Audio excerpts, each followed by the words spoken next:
ক'ত বাঘ দিছিলে? ঘৰৰ ওচৰতে।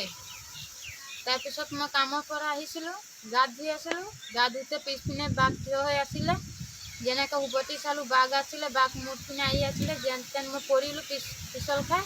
তাৰপিছত সাঁতুৰি বাগৰি মই ভিতৰত সোমালে, আমাৰ কৈছোঁ বাঘ আহিছে, বাহিৰৰ পৰা ভিতৰত নোলাব। তাৰপিছত বাঘ মোৰ পিনে পৰা আহি আছিলে, ইমান ৰাইজক মানুহ চিঞৰিছোঁ, চিঞৰি আৰু ৰাইজে আহিছে খেদিলে, তাৰপিছত বাঘটো গৈছে। পৌতে ক'ৰবাত দুখ পালে নেকি? পালোঁ, এই হাতটো লৰচৰ কৰিব নোৱাৰোঁ এয়া।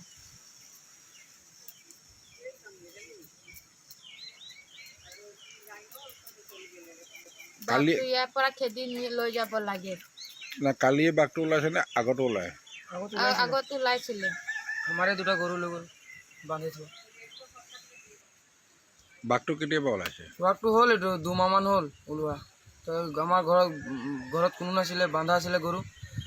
পানী খুৱাব গৈছিলোঁ 12টা মানত, তেতিয়া দুটাই ধৰি লৈ গ'ল।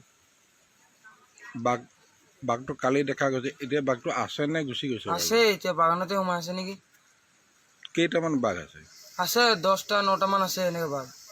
খালি হাতী লৈ ঘূৰে, আমাৰ বাগানত নোসোমায় মানুহ ফৰেষ্টৰকেইটাই।